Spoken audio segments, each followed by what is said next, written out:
Did you know that most people who call themselves entrepreneurs are lying? Not to me, but to themselves. In truth, they are all entrepreneurs. They want the title. They want the freedom and, of course, the money, but they are stuck in stages that they don't even know exist, and they don't know how to escape. I have walked through 5 painful stages of entrepreneurship, and I don't mind confessing that I almost failed in all 5 of them. So today I'm giving you the map, my own private success map. Every stage has a problem, a solution, a real example from my life, and a trap that you simply cannot afford to fall into. And most important of all, each stage comes with a golden key. These keys will unlock a treasure that will take you to your goals and far beyond. So collect them as we go along. Phase 1, the wounded dreamer. The wounded dreamer is damaged. Years of put downs, discouragement, parents who kept on saying, "Oh, get a real job." Teachers who said, "You're not that smart." And people who ignored, or worse, laughed at every idea. At this phase, you lack conviction. Someone somewhere told you, "Hey, you don't belong at this table." And you believe them. The solution: unleash that rebel. Not the obnoxious, angry, hot-headed fellow, but rather the calm, composed, decisive one who looks life in the eye and says, "Watch me." Use that hurt to drive you. Make every insult become that fuel. Every dismissal becomes evidence, proof that you are destined to succeed. I was born in poverty, abused physically, mentally, since I was 10 by the very people ordained to love and protect me. And my circumstances kept on drumming it into my head. "Hey, you were born on the wrong side of the tracks. Stay there." But it was these very setbacks that paved the way for original thinking. So while others followed the safe path, I had to think differently. And guess what? It paid off. Now, my very first venture was as a journalist. I thought, let's publish this book on Swiss companies, success stories of various Swiss brands. And the more people I shared this idea with, the more people discouraged me. A poor kid writing about Swiss bankers, and not even Swiss, and everybody laughed. But guess what? I persevered, and that book made me my first $2 million in under 6 months.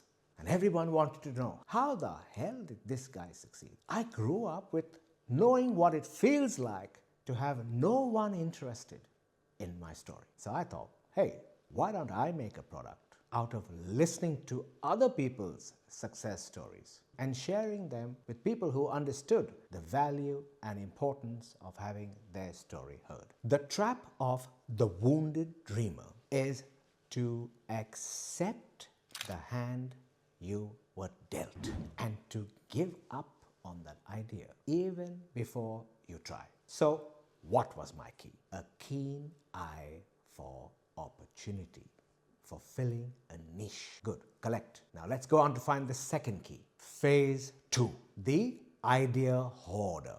In stage 2, you have 17, 18, 20 business ideas all roaming around. You've got 3 domain names, you've got 15 kinds of logos to choose from, and you've got so many plans that you want to scale. Guess what? You've got 0 customers. See, most people who are struggling at this phase, they think that their lack of creativity is holding them back. But the real problem is starting without the discipline of finishing.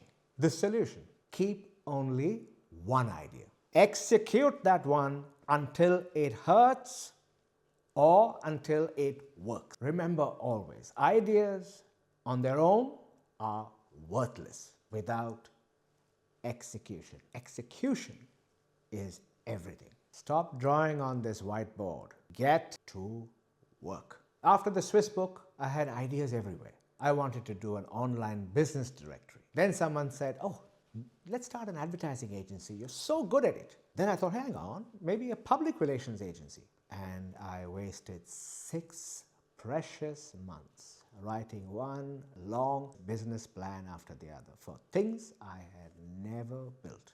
And that's when I realized I was collecting ideas like trophies, simply to avoid the fear of failing at one.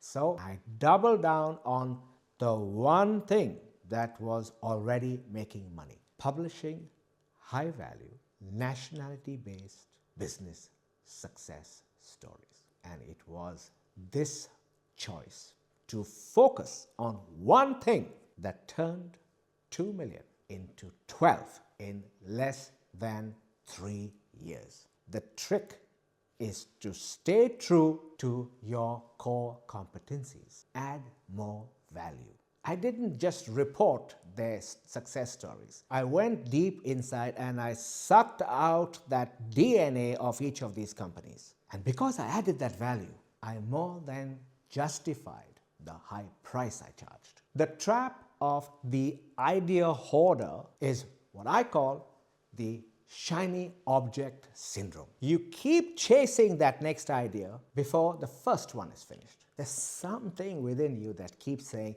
hey, this new idea is much better, more lucrative. I tell you, it's not better. It's simply different. And different is an excuse to avoid the hard work of making the first thing work. So, what was my key there? Focus. Good. Let's go and find the third one. Phase 3. The paralyzed perfectionist. You won't launch that product until it is perfect. What is perfect? No one knows. Your website. Oh, it needs one more little tweak. The sales pitch. Oh, I think we need one more edit. And your offer always needs that one more benefit. People are slowing down or even completely stopped by fear. I tell you, seeking perfection is the enemy of getting things done. Ugly. Launch small. Launch scared. But launch. Ask yourself, what is the simplest version of this? And does it still deliver value? Sell that now. Improve later. This is what we call an MVP, a minimum viable product. Take, for example, I needed a published magazine first in order to show Swiss companies what I could do. But I didn't have one. This was my first magazine. So what did I do? I downloaded 2 photographs, one of Hong Kong, one of Switzerland, stuck them together with duct tape, laminated it for 50 cents, and went around to Swiss companies showing them that that was the dummy cover of Swiss visionaries in Hong Kong. I didn't wait to be perfect. I ran with what I had. And guess what? I sold nearly 10,000 copies at $20 each. And along with the advertising revenue, I made in 6 months what I could never have hoped to make in 25 years in my 9 to 5. If I had waited for perfect, I wouldn't have retired early. The trap. 5 years will pass and you will still be getting ready. And your idea will be executed by someone braver and swifter. So, what was my key? Initiative. Let's go find the 4th key. Phase 4. The willfully ignorant. The business owner who could not be bothered to anticipate the customer's needs and add value, to be constantly ahead of the curve. Business stagnates because you won't learn your customer's language. You confuse activity with progress, and you neglect building your knowledge bases, something so crucial for customer growth.